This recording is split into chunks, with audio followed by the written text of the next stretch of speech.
My fight to live, or my fight for survival.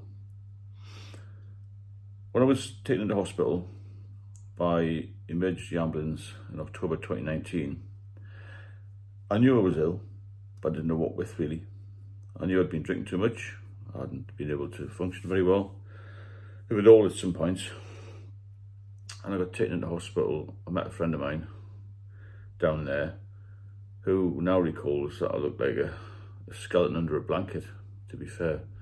I'd lost so much weight, I felt terrible, absolutely dreadful. I've been feeling pretty bad for about 12 months, to be fair.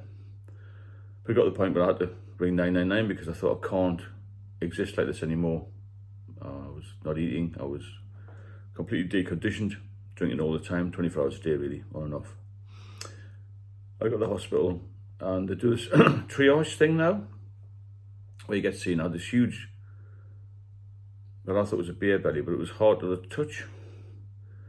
And I saw this thing called ambulatory care where they send you home after the scene. I thought, you can't do that, you've got to see me, you know. And I was sort of panicking, I was so anxious in hospital. And I had 2 blankets over me, it was freezing cold. It's always cold in Newcastle anyway, but it was really cold this October day. I was sitting in the sort of foyer area of A&E. Eventually I got seen. About 10 hours later, nobody tells me at this point what's wrong with me. I need to be admitted to a ward.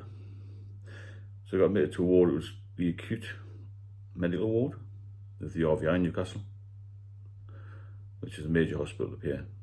And I still didn't know what was wrong. So I got in this bed. I was pretty much scared of my wits. I'd rarely been admitted to hospital, only once before when I broke my arm, when I first joined the police. That was a long time ago. And I knew it was quite a straightforward thing. Broken arm, we'll fix it, put metal plates, and that was it, you know. This time I didn't know what was wrong. I was completely and utterly detached from reality, to be fair. Going to this bed, and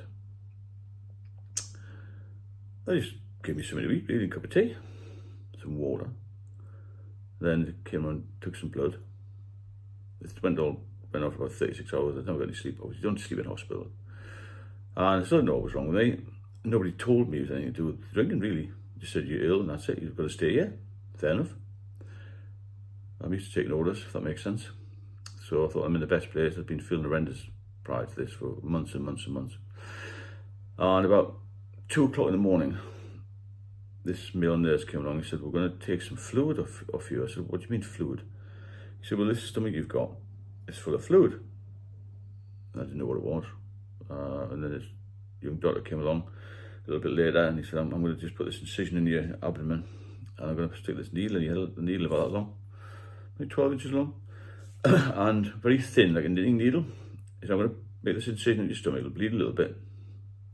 So he numbed the area and put this needle in, and he had this needle was actually attached to a bag, like you know, like colostomy bag type thing. And then this fluid started to come out. It was like the colour of wheat, really, sort of yellow, and it kept coming out, coming out. This went on all night, and I kept saying to the nurse, you know, what's going on here? She said, oh, just sit still. We'll sort the thing out. We'll empty this. We'll empty that, because there was so much fluid coming out of me. They didn't tell me that much then. They were very busy. The hospital's always busy. And that went on for about 6 to 8 hours, I think. And they got loads and loads of fluid out. I actually saw my stomach come down, gradually, okay. Over the time. It takes a long time. It didn't just come off like a hose pipe, you know. So that when they got that off, I felt a bit better, because I had a lot of pain, you know, with this stomach.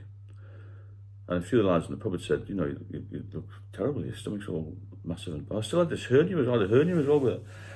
So anyway, that was the first thing. Then eventually in the morning, I felt a little bit better. Still nobody told me what was wrong with me. Then somebody came along and put a drip in me, which I thought was just a saline drip. Turned out to be something else. I was still taking blood every sort of 12, 18 hours, and I was still doing my signs, my vital signs, every 4 hours. You know, your oxygen level, your blood pressure, all this sort of thing. And I knew I was ill, but I didn't know how ill. Because I wasn't really au fait with the hospital procedures, really. I'd been to hospitals a number of times when I was on when duty in the police in London, but I wasn't a patient then. It's different when you're a patient, isn't it? So I kept asking for information. They said, sit tight, you'll be fine. I told them about my drink problem. So I feel like I'm withdrawing. So no, you're not withdrawing, you'll be fine. Nobody should have given me anything for that. And I found out later this saline drip was for something else. It's not saline drip, the drip was for something else. So they drained all that off. They got about 26 litres, which is a hell of a lot of fluid. That's 26 kilos in weight of fluid. So immediately I felt bad, you see. I don't know how long the fluid had been building up for. A couple of guys from the pub came in. They see me and said, "Oh, you look a bit bare." I thought, "Oh, that'd be good. I'll be out in a couple of days, you know." I got the fluid off. I'll be able to get my drinking sorted. It'll get me off the drink, and I'll, just withdraw medically. Like give me a detox even. I never had one. Anyway, that never happened. So they moved me to another ward about a day or so later, and this doctor came in. It just very matter of fact, she just popped in this room like it was in a room on my own. He just said, "By the way, I'm going off duty now. I just let you know you've got you're seriously ill with fluid disease. You're going to stay here for another 2 weeks, and then you will have to be seen at the Freeman Hospital, which is a specialist liver hospital." I'm kind of panicking now. So I'm thinking, who will I ring first? My daughter, my parents. Eventually I rang my parents. They were shocked, to say the least. So was I. Massive. I was just in a panic. My daughter, she was in tears. They all knew something was wrong. They were all aware of my drinking. Went on from there. I got discharged a couple of weeks later, and then I was under the care of the Freeman Hospital then, which is the liver people. They said it looks really bad. When you went to hospital, you had ascites fluid and spontaneous bacterial peritonitis. Well, nobody told me that in the first hospital. Apparently that's fatal. It can be fatal. 50-50 chance of living I had. And so when I got a follow-up letter, there was loads of things wrong with me. And then I progressed from there, went to different hospitals, had a few procedures done. And I was seriously ill for 2 years, between 2019 and 2021. And then I had a couple of procedures done where they took the hernia away, I took all the fluid off. So I was still going back every 3 weeks to get the fluid drained off. So feeling terrible, looking terrible, couldn't walk, was in a wheelchair, all these sort of things. Now I'm going to talk a bit more about how I got well again. So 2021 comes along. I'm still living at my parents' house. I couldn't take care of myself. Barely eating, really, just trying to, focus on staying alive. And I thought, well, what am I staying alive for? I had suicidal thoughts. I felt dreadful. But that got over, and eventually felt a little bit better. 2021, July 14th, my dad passed away, and I thought, I've got to get myself moving. Spoke to the doctors a couple of times, so you can start to walk a little bit, just take it easy and push yourself more each day. So from then I did that every day. I went out a couple of times on my own, which was a massive thing for me. I hadn't been out on my own for months, or for a couple of years. I'd just been in the hospital system, you see. Got more confident when I went out. I went fishing actually, something I'd never done for years. And when you've been in hospital for 2 years, on and off, you've never been out the door of a house even, my parents' house, other than to get patient transport to go to hospital or 999 ambulance for various problems I had. Just to stand by the river. I couldn't stand very long because I had a very weak body really. So I managed to find a seat to sit on. I just put the rod in the water. I knew I wasn't catching anything, but just to sit there by the river and people walking by with the dogs, was as if I'd won the lottery. I've got a chance. I might have a chance of surviving this, And then I thought, I've got to do this every day. I used to get a taxi from my parents' house down, or my mother's house by then, down. I thought, I've got to get myself fit for my dad's funeral, get myself a suit. Daughter came from Manchester. I used to fight my way into a suit. Got the funeral, then that got over. I started to feel a little bit better. I was doing a little bit more walking by then. This constant fight for survival goes on today. When you're an alcoholic, you've got to fight every day for this. Because the disease will just sit there and wait to catch you out again. So as 2021 progressed, I managed to get back in my own flat. I had completely gutted because in the past, the floors had sunken in, I had no hot water, all that sort of thing. I've been through that in a few other videos. I was living in squalor, basically. Got the flat up and run about 2 years ago. When COVID was all finished and whatnot, I started to go abroad a little bit and get on the train. Thought I'd live my life again, and every day was a fight. I've got to be careful with my diet, my weight. I've got to try and exercise every day, try and get enough sleep, which I can't do at the moment. I'm not a very good sleeper. But I actually feel, again, like I was when I was younger, because I've been 5 years off it now. So this constant fight for survival will be every day. And I've seen some of the subscribers mention that they've been off for 10, 12, 15 years, had 1 or 2 drinks, and then they're back to square one again.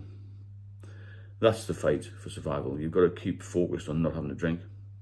Even myself, with all the procedures I've had done, the 2 years in and out of hospital, the now 6 monthly checks, I still think, oh no, it's like that one. Can't control it. And I've tried it 100 times, it's failed. Don't pick up the drink. The fight continues. It'll continue every day of my life.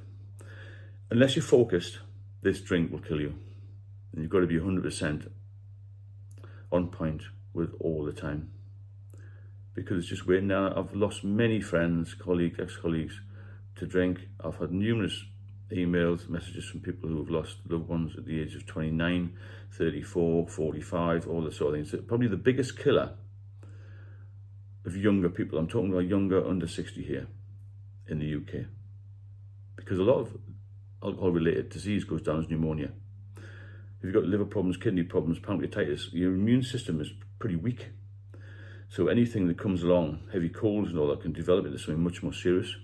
Lung disease, all that sort of thing. They all have an impact on the liver. Even having a routine operation has an impact on the liver. So be careful. If you need any advice, then get in touch with me. I'm not a doctor, but I've been through virtually every experience you could be through as an alcoholic. The good and the bad. There's not many good ones, to be fair. The only good thing that's come out of it is I'm here. Here to see my daughter have a baby. I've got a new relationship, which is fantastic, and I've got a new life. You can do the same. You're not on your own here. There's 5,000 people here to help you. I put a little post on the check-in thing. Check in every day. It takes you 1 minute to put, I'm okay. If you need any help, post, I need some help. Somebody on this site will help you. On this channel will help you. I guarantee it. If you benefit, then please subscribe. Leave me a comment if you wish. I'll speak to you all very soon.